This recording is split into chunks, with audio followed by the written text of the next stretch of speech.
the news vendor model, and that process we call continuous review.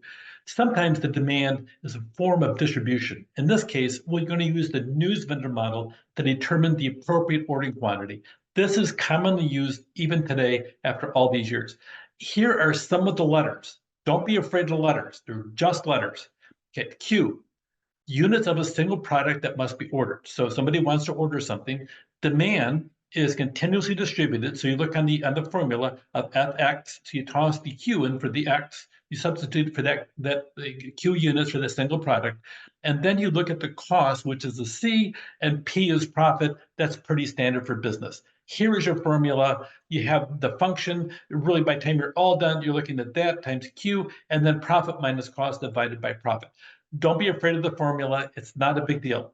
Now, sometimes the decision maker, they may order products repeatedly anytime during the year. It just depends what time of the year is. Is it one of those J months? Is it 40% the last 3 months of the year? Pay attention to what's happening out there. Sometimes that 40% in the last 3 months, people get loans and everything else. They build their entire year around seasonal expectations. 3 reasons to hold inventory for you and for the customer as well. Satisfy demand during lead time. Okay, so you have that. So what is the lead time? How far in advance does your customer have to order the product before they call you or text you or email you or put an invoice, a requisition in? So how long before they receive it? Is it 3 days? Is it 1 day? Is it a week? Is it 2 weeks? Is it a month? They have to have that lead time. You also have to have your lead time, because if you don't have the stock, you may have to fire up your manufacturing plant to sit down there and crank it out. And it might take you 3 weeks to make the product, to sit on the shelf, to sit down, and for some unknown time, all of a sudden you have to sell that product. So you have your lead time too. So you want to protect against uncertainty demand. So you build something that we call safety stock. The safety stock are things that you want to have on hand all the time, ideally fresh items on a regular basis. If you're working in the bakery, okay, you have 1 day of safety stock. Nobody wants to get day-old bread unless it's a super cheap bargain or they don't make a lot of dough. That was a pun. Anyway, so that being said, you want to protect against uncertainty. If you're making car parts, you want to make certain that you have the right amount of parts on stock for whoever that you're selling them to, and enough safety stock so that you're taking advantage of the lead time that it takes to get it or for you to ship it in the process. So the balance of the annual inventory holding costs and the annual fixed cost orders that you're balancing out, it takes this long to hold it. Do I ramp it up and make 2,000 units because I'm going to sell 2,000 in 6 months? Or am I going to sit down and ramp it up to make 3,000 units, and that way I can hold on to it longer and not have to pay that fixed cost that I'm paying all the time every time we ramp it up? Those are decisions that everybody has to make along the line as to what you want to have, what the consumer has. If you're part of a continuous supply chain process, if you're over here doing the iron ore smelting for an auto vehicle, and you're going to get that iron ore turned into sheet metal so you can sell that sheet metal to somebody else, okay, that's a whole series of sequential aspects to look at. So the multiple order opportunities, you want to make sure you're ready. There's 2 types of inventory policy. Continuous review. You're reviewing it continuously. It's easy enough to do on your computer. You can sit down and have your computer do it. Now we're looking at artificial intelligence and say, yo, over here, pay attention. Ding, ding, ding, ding, ding. This is out over here. And it's a J month, J month, J month. Okay, what do you want to have over here? So you can start putting up different aspects of it. You don't need artificial intelligence for that. You just need to have some good planning in the process. So it's going to review continuous all the time or periodic. Now, no matter what happens, every business should do a physical inventory every single year. That should be a given in the process. Whether it's my first job, when I worked in a fabric store, annually, we'd actually go through different stores, and there was a crew that specialized in it. And we go out and we count folds of fabric on different things. We do estimates. We do all kinds of things on a physical inventory, because sometimes you have a thing called shrinkage, especially today, now in retail, since it seems that we have so many problems with people pilfering. So that's unfortunate, but we have that. So you need to do both. continuous as well as a periodic review process.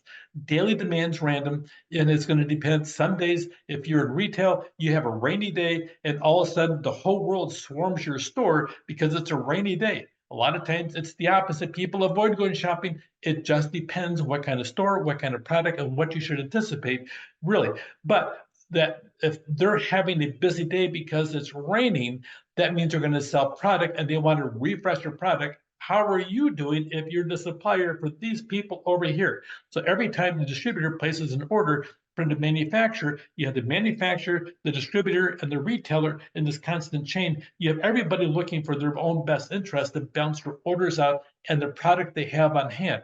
The distributor has to pay a fixed cost every time they order it, and they're going to have holding costs as the distributor, but the manufacturer is going to charge a fixed cost. Whoa, I need to sit there and fire this up. So they fire up the manufacturing plant. They have all their workers change from this job over to this job over here. It costs them money for that change, plus a proportional amount of order quality. And then you have the inventory holding costs that the manufacturer might have. They might have things on their shelf, and then they pass it on to the distributor. And then when they run out, they start firing up the machines, and they have the constant aspect of it, of the holding cost.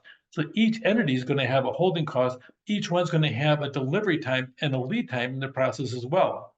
You have to review it, and with an order placed, by time it arrives, you need to sit down and anticipate the lead time.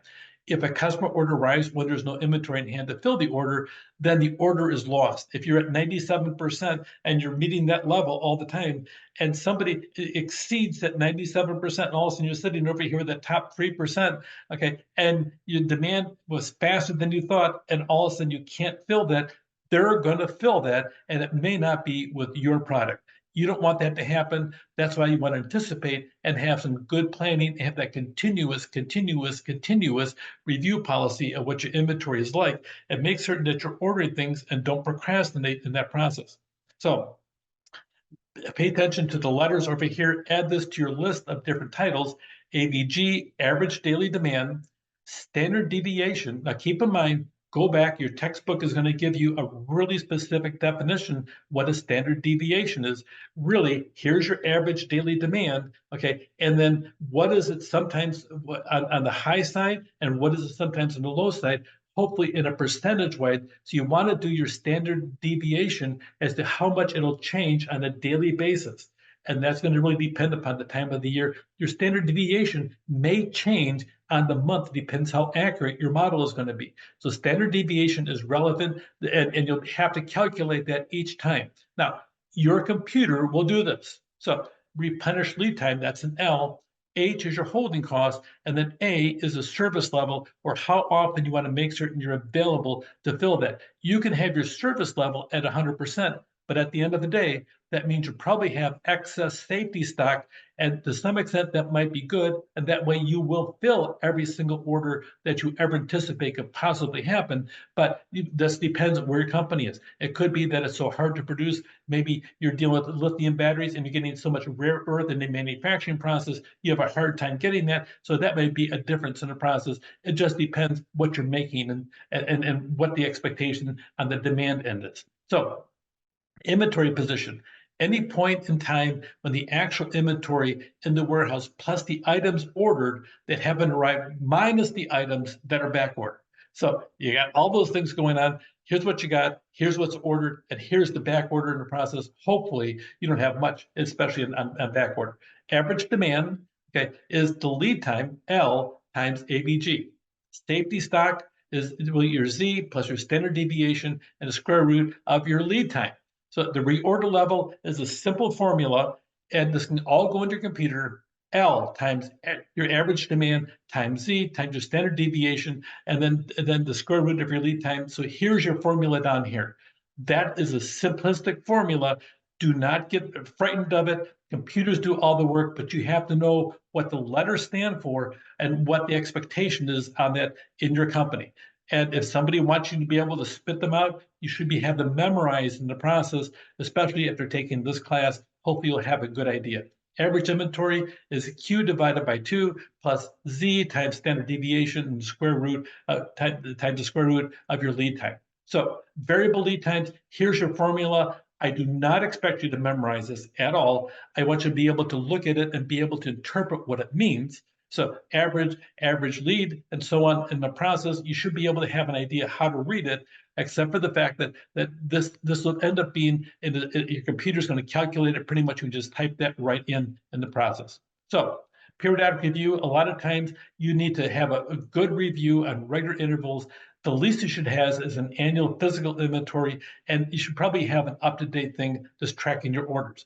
One time, one sales rep, they were in a store and they're selling alcohol products, and the alcohol products, they're fabulous. They're doing a really good job. He has sales reps coming in 6 days out of 7 stocking the shelves. Well, he walked by a pre-mix for an alcoholic drink, and the store itself had its own company making that, except they were using the cash register to determine when they would order things, and their order sequence was once a week. Well, the problem is that's cute, but what it led to was the shelf would often be empty 2 or 3 days every week because they're only doing a 7-day period to place their orders. He said, okay, I got guys coming here every single day, almost 6 days out of 7 during the week. How about if I do this? I'll buy your product from your company and I'll stock the shelves and we'll see what happens. By the time it was all done, to make a long story relatively short, they increased the overall sales 31% of the products. Everybody got money out of it. The sales reps, they got an extra bit of commission out of it. The distributor got extra commission out of it. The manufacturer, the company that fought it, by the time it was all done, the internal company, they made more money. They made 15% more profit that year. They expanded from 1 store to 3 stores, and eventually the entire chain had the same model, and everybody made a lot of money. And the customers never knew the difference, except they get their product when they wanted to and didn't have to stare at an empty shelf. That's a big thing. Regular inventory review means more sales if you do it right. Here's more things for your formula. Inventory levels, we really have a small s and a large s. Okay, and so you're looking at your safety stock in the process over there. So you have the min-max policy, calculate your Q and R values if it's a continuous review model, and set your lowest safety stock equal to R, and S equal to R plus Q. And by the time you're all done, you have a parameter. And here's your formula. Your safety stock level is here. You have a base stock level, and you have your average inventory. 3 numbers that will help you in figuring out what that is. So you have to know the concept of this, be able to read the formula, and go on from there. So inventory security to a business assures there's product to sell. We call that safety stock. Yet inventory costs money to hold. Okay, that's holding cost. And then they'd rather you hold that cost than them. That's called lead time. The news vendor model and review. Take care.